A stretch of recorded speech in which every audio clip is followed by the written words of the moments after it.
and welcome to what I hope is going to be a fun and provocative session.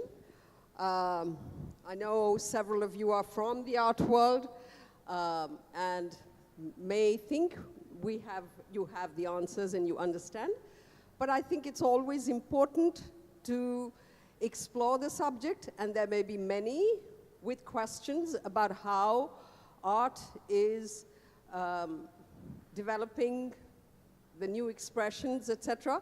And I'm going to start by quoting from an essay in the book review of the New York Times, in which it says, in 1974, Chris Burden had himself crucified on the roof of a Volkswagen.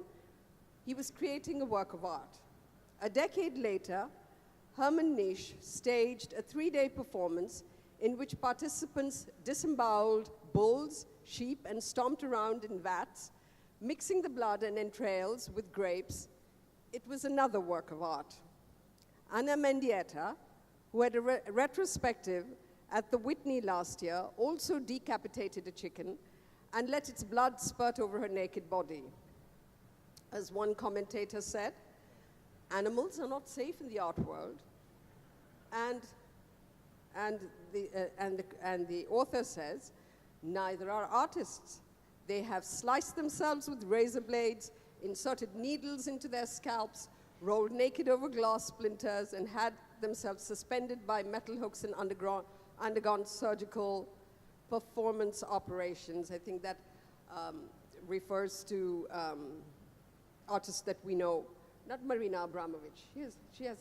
Marina has not done that, right? Surgical performance operations, during which spectators could carry on conversations with the artist patient. In 1989, Bob Flanagan nailed his penis to a wooden board. Has the art world gone crazy? Don't ask. Anyone interested in learning just how crazy can find out more about these extreme artworks created. Some people discover meaning in these displays, the critic says, but most simply avert their eyes. So I'd like to address this question to our 3 eminent panelists and ask you that, can we start by defining for each one of you what is art?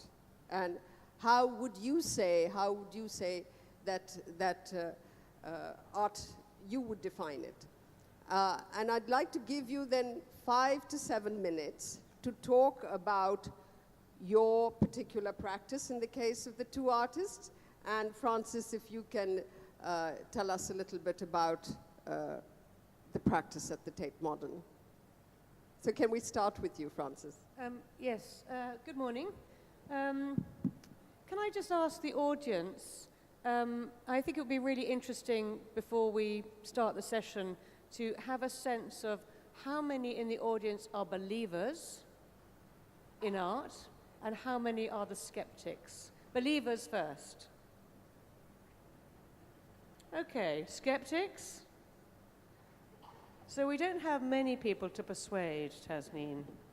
But I think it still asks the question that what constitutes, it's important to address the question of what constitutes art. Well, can we use the visual medium for protest or to make a point, and if it doesn't fulfill other parameters, does it still qualify to be art? And what is art? Is it just a personal solipsist sort of thing, or is it something that has to have a larger social meaning, something that addresses and is able to persuade many people? I think that, in a sense, is what this also, in essence, is positing. If we could answer the question, I think we could wrap up and go home and prevent there being hundreds of thousands of such sessions over the coming decades. But more seriously, I think the interesting thing about the what is art question, which I would not dream of addressing with a definition, is that since the beginning, at least, of modernism, the story of art has been of artists progressively pushing at the boundaries of what constitutes art. So what art is a moving situation. And I think what's interesting is that one of the strong defining characteristics of modern art is that innovations in art have always been met by incomprehension and derision on the part of critics. And when I think back to the early 20th century and the introduction by the Cubist generation, for example, of waste materials like newsprint in their paintings, or then during the period of the Dada and the introduction of chants, for example, when I think about surrealism and some of the extraordinary performances, one thinks about Salvador Dali attending an exhibition wearing a diver's outfit. And then I think of the exhibition we have at Tate Modern at the moment of Rauschenberg, and how at key moments in his career, he defied all expectations of what modern art could be. So he combined painting and sculpture, he rubbed out a famous drawing by de Kooning, he drove a car over a piece of paper, and in all cases he was redefining what art could be. And it's something about the genius of invention, artistic invention or scientific invention, or invention in mathematics or engineering, is that it pushes at the possible. And the question is, are you a believer in the impossible? Is your mind open and curious and responsive, or is it not? And one of the responsibilities, in my view, of the museum is to encourage openness, encourage curiosity, and create the conditions in the institution for visitors who might be skeptics or might have no knowledge to be open-minded and make discoveries of their own. I mean, it's a fantastic scenario that you have this incredible material that on the one hand, if your mind is closed, is deeply provocative and maybe offensive, but if your mind is open, can enlarge your meanings. Dianita and I were talking about this yesterday, and we talked about the traditional idea of the painting as a window onto the world. And one of the reasons that many of us love landscape painting is that it connects us to memories and of the real world and experiences of the real that we love and feel very, that fill our lives with meaning. But the work of art can also be a frame onto the world that might change the way you think about things. So there are two aspects, in a way, to art. There's the affirmative, connecting you to memories and affections, and this is a kind of security blanket. It's one of the reasons that we all fill our houses with beautiful decorative objects, portraits of our loved ones and our friends, and landscapes and pictures of places we've been to. But the other aspect, of course, is that art can be a place of discovery and encounter. And I think that's a very important part too. So you have two aspects. One is intrinsic, where we feel very drawn and emotional and we respond to color and form. And the other is instrumental. And that's where art becomes useful to us in changing the way we think about the world. And so you mentioned about the social function of art. And that's, of course, part of the instrumental side of it. So these two aspects are very important. So I'm going to play devil's advocate, really, because of course I also know the answers. But just to be able to open up the subject, Danita, would you like to respond? And then we'll ask Shudha to respond to this before I go into the other questions. And also, if you'd like to talk a little bit about your practice. I think that Francis has shown the images, but we can see them quickly, Rauschenberg's images, if you want. Would you just like to do that for 2 minutes and say, though I'm sure most of the audience is familiar with Rauschenberg and how he challenged existing templates. So this is Robert Rauschenberg. We've just opened a huge retrospective of Robert Rauschenberg's work in London at Tate Modern, and I'm sure all of you are aware of Rauschenberg as one of the kind of pioneers of American pop. But his work began pre-pop as a response to what he saw as the excesses of abstract expressionism and that kind of, you think of Jackson Pollock and de Kooning and the large painterly gesture and the huge canvases and the kind of deep emotional engagement with art. And one of the first works of art that he made, in a way, defied all that, because he created a work of art that was simply a completely blank white canvas. So no gesture, no paint. Is it a work of art? A lot of critics thought it was just like, nothing, demeaning, contemptuous. But of course, what Rauschenberg was trying to do was to play with that notion of the work of art being a reflection of life, back to a very, very old-fashioned idea of art. And if you sit quietly with his white paintings, what you begin to see after a few minutes is not an image in the white paintings, but a reflection of the things in the room and yourself. So literally, a reflection of the world in the canvas. A very simple but radical idea. We need to go, yes, a little quickly. Then this is the tire print that I referred to, driving over the canvas. Of course, it is very simply a print. You can see it. Can you see the image? Yeah? This is a drawing by de Kooning, the famous abstract expressionist artist, that Rauschenberg took a rubber to and erased. He rubbed out the drawing. So again, asking question, where is the work of art once you rub out the marks? I'll just whiz on quickly to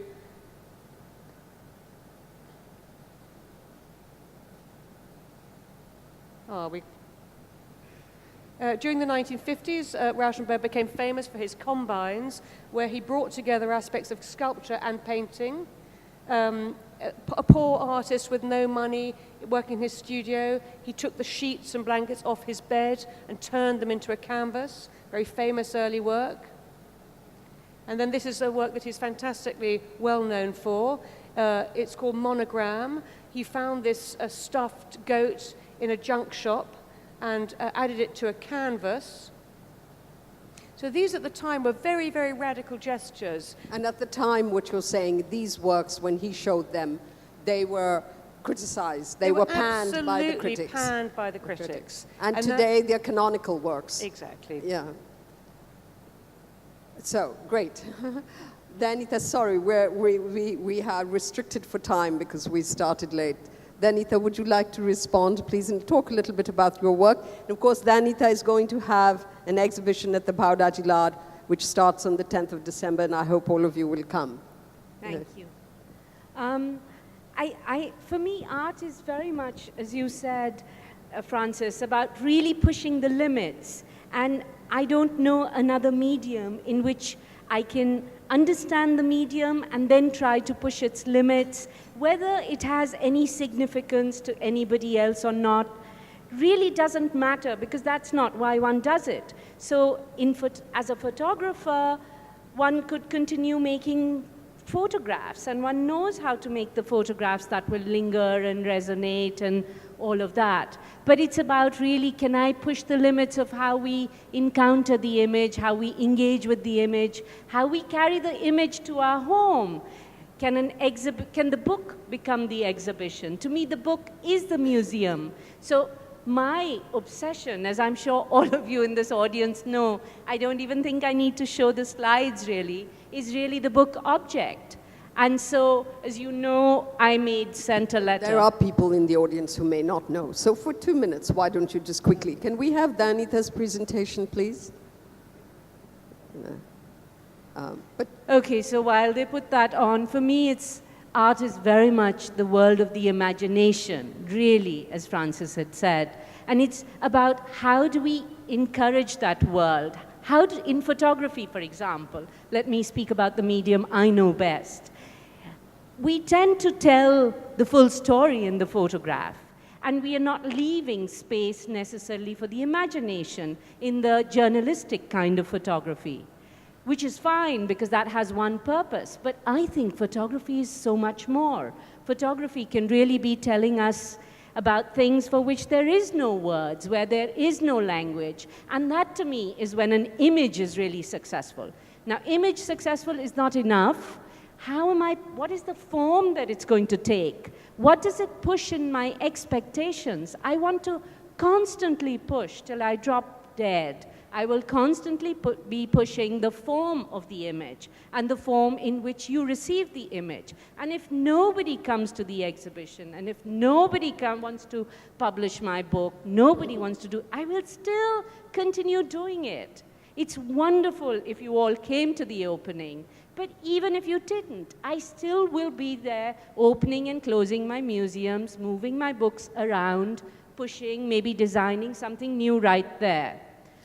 So I think it's important to know that Danita there has gone beyond just photography, and I think that's what you will see at the exhibition at the Bhauraji Art Museum, where there are no images in some case. There is an image, but it has a different architectural form, which takes off from her new way of defining, you know, what photography is, and going back to the idea that it's an archive and what are the permutations of an archive. So, just so for those of you who, she's not just working with photographs, she's gone much beyond that. So, you know, where there is in some cases no image. And so some people, again, I playing devil's advocate, might say, but what is this? Is this art? Where's the image? Sent a letter, mass-produced book, Steidl, 7 little accordion fold books that become 7 little exhibitions. The first book as exhibition experiment that I made. Maybe I'm standing in some wrong place. Yeah. And then insisting with curators that if you would like to show my work, you have to show my book. And I'm sure some of you in the audience have been through that with me. But the book is at the heart of my work. So if you want to see my work, you have to engage with the book. I have a tax for people who want to visit my studio, and many have said no, which is a window through which you buy a book in my house, and only then you can enter. Sent a letter meant I could carry this exhibition with me everywhere. Here is the Ganges View Hotel in Banaras. At an art fair even, wonderful gallerist who would let me put my 60-euro book in her booth. All the museum shows had to have sent a letter. You could have the prints, but only if you showed sent a letter. So Sent a Letter was the first book exhibition. 2008 January, I put it into the vitrines of Satram Das Jewelers in Calcutta. 2016 December, it is still there. So when we talk about footfalls, think about Park Street. Think about the number of people who walk there. And the Panwala next door is my guide. He says, ye Nehru ji ka ghar tha, ye Bombay ki tasveerein hain. And so because perhaps I worked with photography, the dissemination is terribly, terribly important for me. And the gallery is one space, but not the only space. And the books have allowed me to travel. I travel like this with little bundles of photographs, little prints, that then started to build up into little structures. This was in somewhere North Sweden for 2 weeks in darkness, just sitting with boxes. And then I developed making these structures that then became the Museum Bhavan. This is Museum of Chance, Museum of Little Ladies. This was a way for me to say to curators and people involved with especially photography, that I wanted to be able to continuously change my images, add to images, open and close, and show them in different ways. So Little Ladies Museum and File Museum, these are sibling museums. Museum Bhavan is a traveling family of museums. This is the Museum of Furniture, Museum of Photography. Museums give birth to other museums. Out of Museum of Photography came the Museum of Office Museum, the Museum of the Bed. Out of the Museum of Furniture also came Museum of Vitrines. That at the back is Museum of Machines. which then turned into a confession chamber. The names of the museums can also change. You see, this is my own museum. I can do what I like with it, and they have a reserve collection, so I can go into my own exhibition and rearrange the work continuously, every day. And that's what I will be doing a lot of the time at the Bhaudaji Lad, regardless of whether someone is there or not. So this will just illustrate to you how the museums work. Museum of Chance, opening a little more. So that's Museum of Chance. It also has, which you don't see in the image, its own furniture. My most recent museum that you will see at Bhaudaji Lad also has its own bed. And this is the Museum of Erotics that Shane Zaveri built out of Museum of Chance. So I can now invite curators to build museums out of my museums, because they are collections of between 100 and 200 images. And then came the book, the Museum of Chance book. And this is a wonderful provocation that I got from a curator who is very important to me, because when I said to her, why are you only looking at my prints? Because the book is really at the heart of my work. I would like to put the book behind the print that you buy. Why do you want to just have the print? And she said, what do we do with the book, Dayanita? Either we make a facsimile or we project it onto the wall. And that made me realize what the problem was with the book entering the art world, is how do I put the book out there? So I started in the simplest way by framing the book. And some of you may have seen, I showed Museum of Chance. Yeah. So I think what's important, sorry, I'm going to have to cut you because we're very restricted on time. Sorry about that. So the idea is what the artists are doing, how they are challenging conventions and accepted ways of viewing or looking, in Dayanita's case, of viewing or looking at photography, and redefining, really, the whole genre. And I think with Rax and with Shuddha Brata, of course, I think, as all of you know, is part of the Rax Media Collective. They're very well known. They were at the Venice Biennale, the last edition. They've just curated the Shanghai Biennale. There are many museum collections. And Shuddha, we're delighted that you are here in Mumbai with us. And can you respond to what I said and then talk a little bit about your work as well, please? Thank you, Tasneem. I think you opened us to a very provocative question, and I'd like to take it seriously. Now, if the New York Times had been a contemporary of Caravaggio, the question would have remained relevant, because you know a lot of Caravaggio is about cutting people's heads off. So the question, as Francis says, keeps getting redefined. Now, people who ask this question, but is this art, have probably been asking this question for the last 125,000 years. And in many instances, they're probably right in asking the question. When the first handprint gets put on a cave in Altamira or Lascaux, you know, in the Neolithic times, somebody must have said, why are you doing this? And it's possible that the person who made the handprint didn't have a proper answer. We now recognize it as art. It is also possible that the people who first saw Caravaggio painting Salome cutting the head of St. John the Baptist might have said, is this art? Is this appropriate? Maybe he didn't have an answer, but the answer comes retrospectively. I remember that when we started working within the contemporary art world, a lot of people asked us the question, but are you even artists? Because we'd not been to an art school. And I didn't have an answer to that question then. The answer comes through practice and through people dealing with what you do, and then figuring it out for themselves, whether or not they would like to admit this particular kind of work, the kind of work that Dayanita does, that we do, that many artists here do, into their system of the expansion of the horizon of meaning, of their meanings. So the question needs to be asked, but it also needs to be understood that it is best art when it opens a door rather than when it shuts a door. I don't always take what the New York Times says seriously. They get lots of things wrong. I don't even take what the Times of India says seriously because they get a lot of things wrong. Today, I found a new newspaper called the Nutrigenic Times of India. I've never heard of this paper, but I'm sure it's going to take a while to get itself, off the ground and say a few things.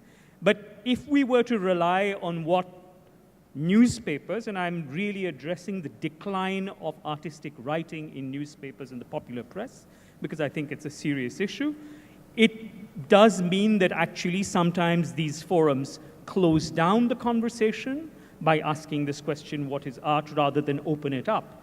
If they could ask the same question on different terms, it might be more interesting. It's the book review section. I know it's the book review section. It's a very serious article. Yeah.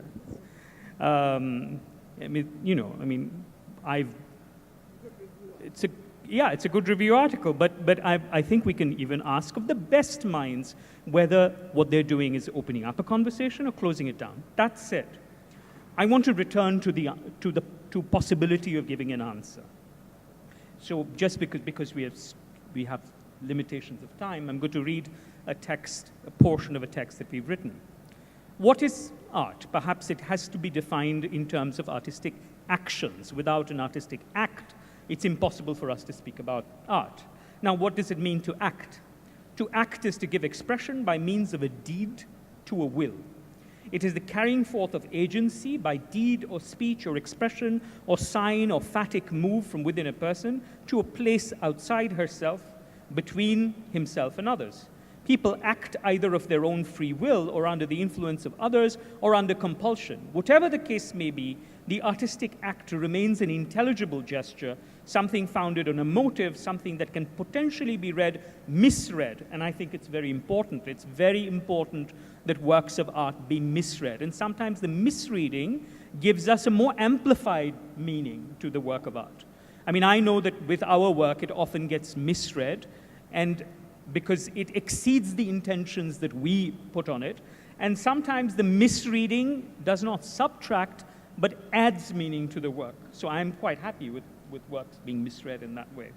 So in a way, it's the act produced under the circumstances of a certain degree of freedom. Immanuel Kant describes an act, especially an artistic act, as something that comes out of the conditions of freedom. And if people continue to work within the conditions of freedom, Rabindranath Tagore used to call the artistic act as being under the influence of what he called the angel of surplus. The angel of surplus is the one who takes you on holidays. It's where the mind is on holidays, right? Where the mind is supposedly without fear and the head is held high and doesn't necessarily stand up when the national anthem gets played, right? Anyway, but the point that I'm trying to make is that we are in the zone of indeterminacy and uncertainty when art gets produced. That's a good thing. It is good for people to wonder, is this what I would like to consider my art to be? Or can I make up my mind about this, 20 years from now when I'm dying? That's fine as far as I'm concerned. And that's where we should really think about where our practice is. If I may, could I show a few?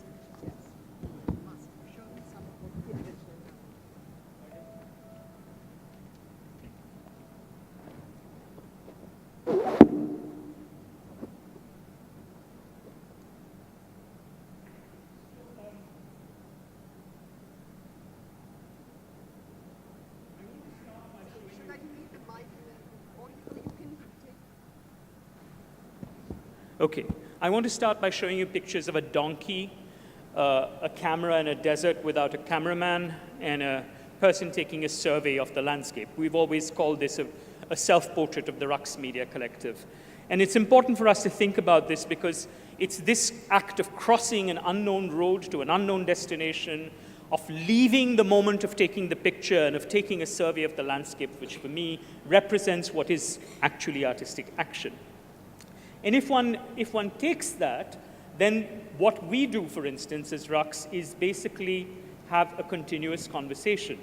And this is possibly the terms of that conversation, if I may play this. Oops.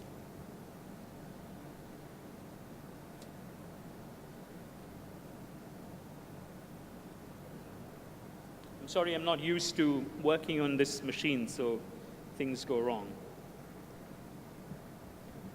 Yeah.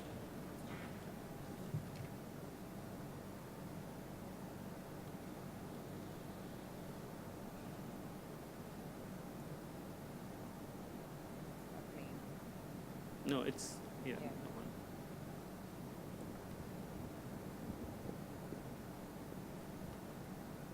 Oh, it doesn't work. Anyway, so it's the terms of a conversation potentially between anybody, everybody, and somebody.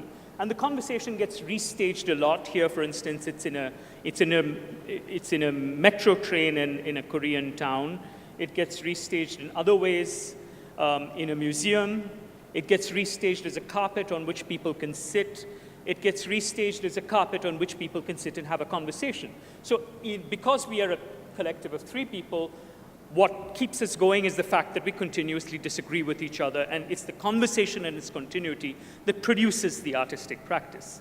So in a week from now, we will be at the Tate Exchange making a drawing room, which is, drawing rooms are withdrawing rooms, places in which you can sit and reflect. A group of people can gather and do things together, and in this case, they will be drawing lines over a week and reading to themselves. Is that art?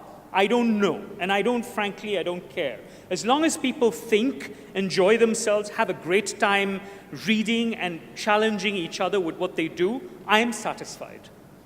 So that act of reading continues into the future. This, for instance, is a work of art that is only going to be activated 50 years from now.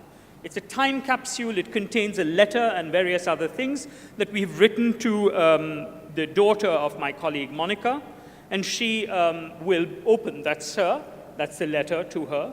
She will activate this work of art in the year 2064, when probably we won't be around, but the work of art will remain, and it will actually be instigated by RUX in the future. Or we could talk about time itself as a medium. For us in RUX, clocks are pretty important because time contained within eternities is what we are working with. And here is a book of emotions that can also be read as a clock. Now, does that mean clocks can be artworks? I think so. Time can be the medium for art itself. Here, in this instance, it gets instrumentalized as a map of the world read across longitudes, which is also a book of hours or emotions. Let me just finish by showing you some images from the Shanghai Biennale that we curated.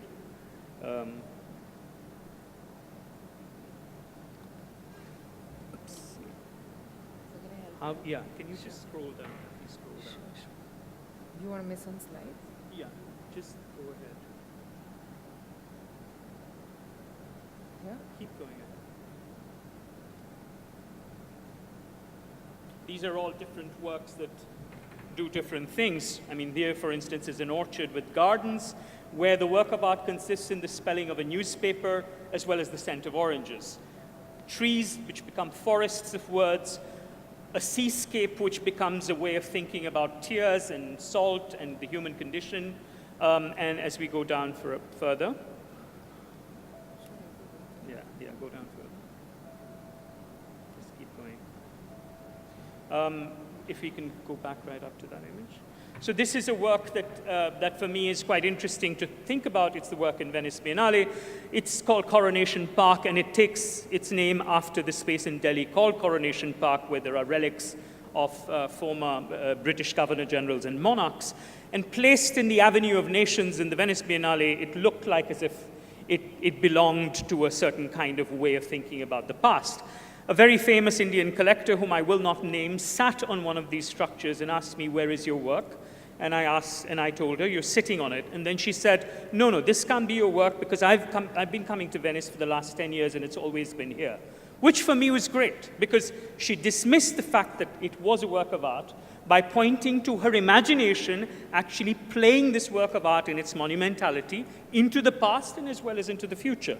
So in its failure to be recognized as a work of art, perhaps lay its greatest success. But let's move on.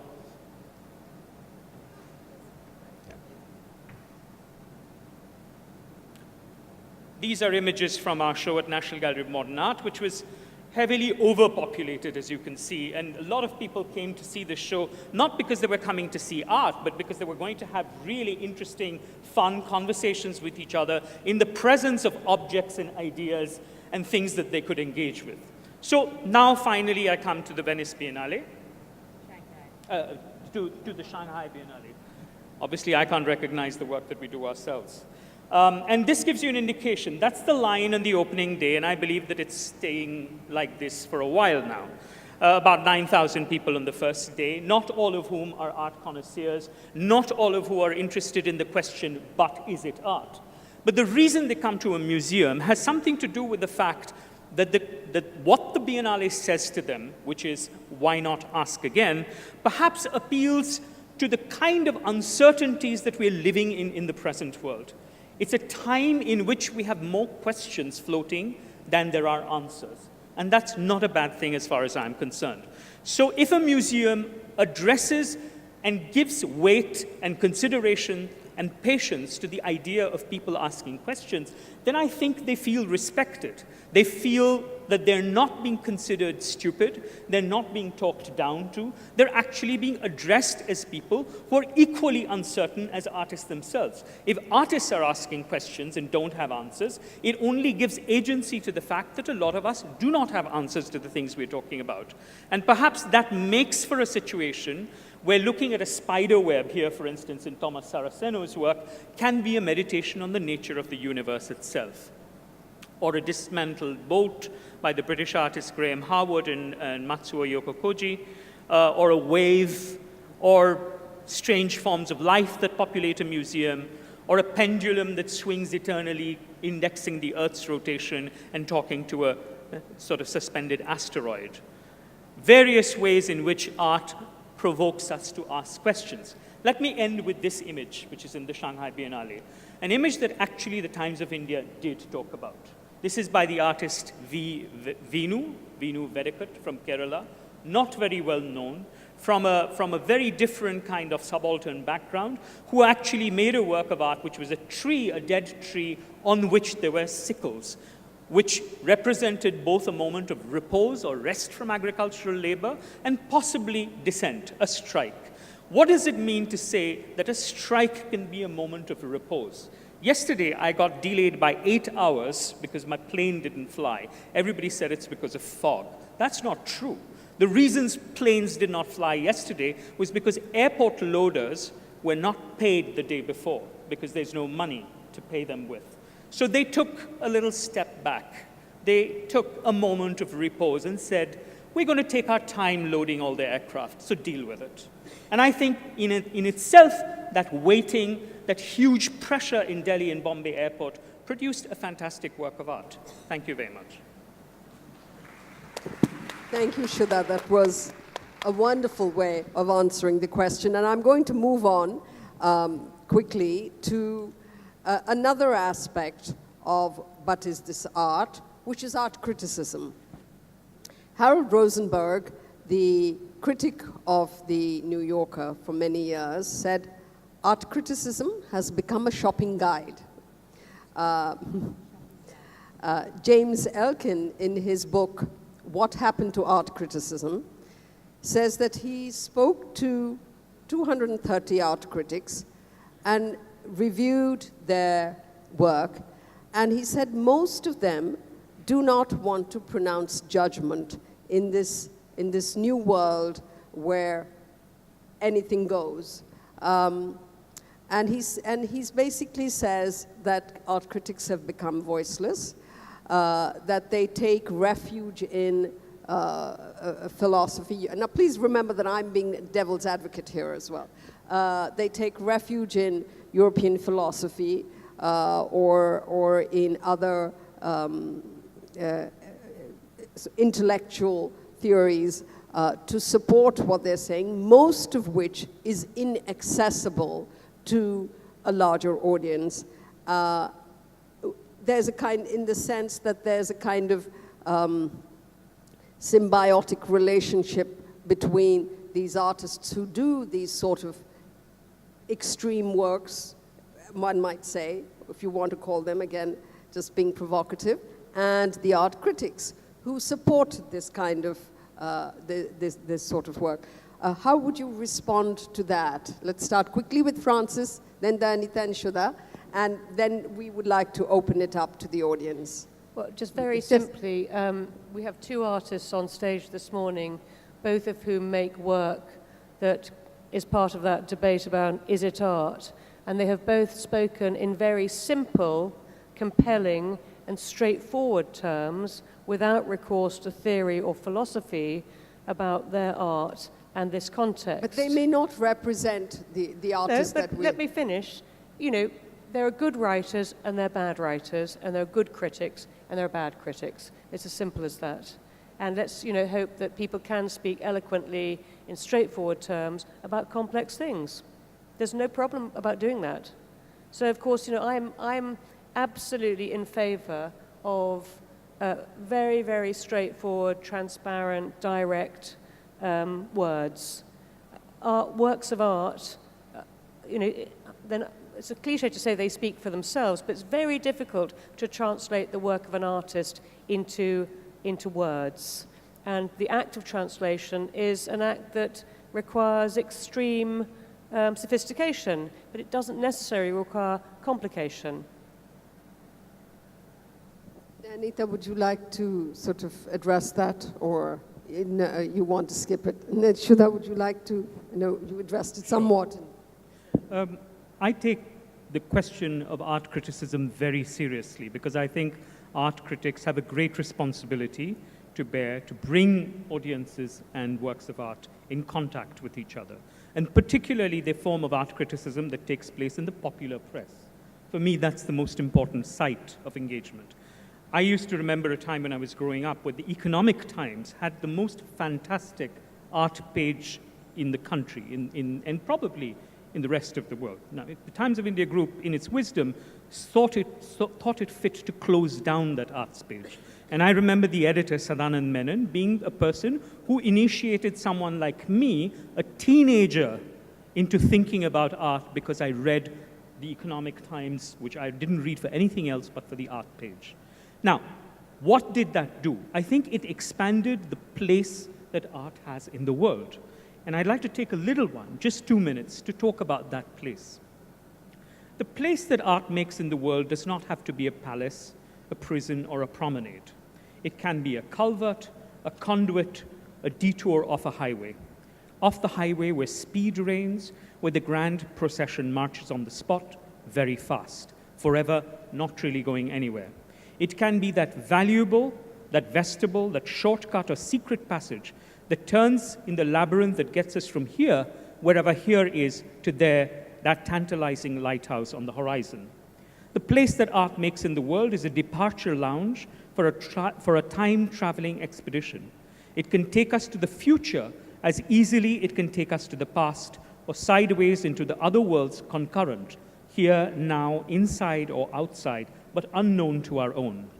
The place that art makes in the world is found by ascent to an altitude where close companions can become welcome strangers. That's what really happens in museums. It happens in your museum. People become friends when they get there, right? People who were strangers leave as people who are not strangers anymore. It is a mountain peak on that range called uncertainty. The place that art makes in the world is the natural habitat of the third man, that strange, delightful companion, the one you find when you hallucinate on a long, hard climb. Not you, not me, but someone else who makes it unnecessary to ask whether it is you or me. And last of all, the place that art makes in the world has the taste of solitude and the texture of solidarity. You go to a museum to be by yourself, but you also go to a museum to be with others. It has the porosity of intimacy and lives and breathes like a crowd. The place that art makes in the world is not a destination, not a way station, not a terminus, not a junction, not a spot on a timetable. No trams, trains, airplanes, or motorboats can get you there. You walk to get there, not on your feet, but on the limbs of your questions and desires. It is not far, it is not close at hand. If art criticism can help you get there, then it's doing its job. If art criticism only tells you this artist sold for this much money at this auction, or this is what happened when an opening occurred, which is what art criticism has become these days, then it's not doing its job. As readers, as people who love art, you should ask these people who write these things, what gives them the right to be irresponsible to their function? Can we have one or two questions, because I'm being told we're very much out of time. Yes, quickly. Can you introduce yourself and quickly ask the question, please? Hi, I'm Priyanshi, and my question is something to do with art criticism as well. And I'm from the art industry, and of course the void of quality in art criticism is something that irks me very much as well. At some point, I would think that till about, say, 30, 40 years ago, what art critics would do in some fashion is place the current art scenario in an art historical context. And something that's been perplexing me for a while is, till the 20th century, we still have art critics who are connecting dots within the art world globally and defining movements. And it's been a while where you have a globalized economy and a globalized world as such, and there isn't a global conversation. And I mean, we can't, I don't like the word trend, but there isn't a sort of leitmotif within the art world globally. There aren't movements, there aren't defined ideas within the art world as of today. And is that a fault of the art we'll critics? take that question quickly because we're out of time. Sure. I think we have one question. Francis, would you like to answer that? Well, I think you're talking about an era in the past where, from a particular point of view, and maybe a point of view located in the West, it was possible to think about a kind of modernist history defined in the succession over time of different modernist movements. Of course, from today's perspective, now looking back and thinking about the modern art across a much wider geographical territory, it no longer feels as if that modernist history is possible as a narrative for explaining the complexity and the multiplicity of versions of modernism across the world. So I think for people brought up with that narrative, a single kind of hegemonic story of the history of art, there is a feeling of a loss of bearings. But I love these analogies here about crossroads and the kind of the atlas of art as being a complex mapping, a complex place, and and a liberating place as well, because without those boundaries, art becomes an arena of possibility.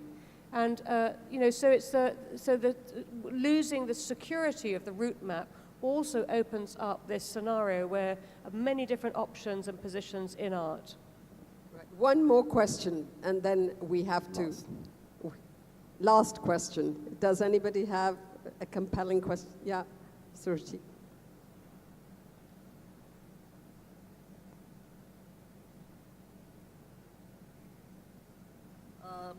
I'm an artist, practicing artist who's paralyzed at the moment with so many choices and so many directions.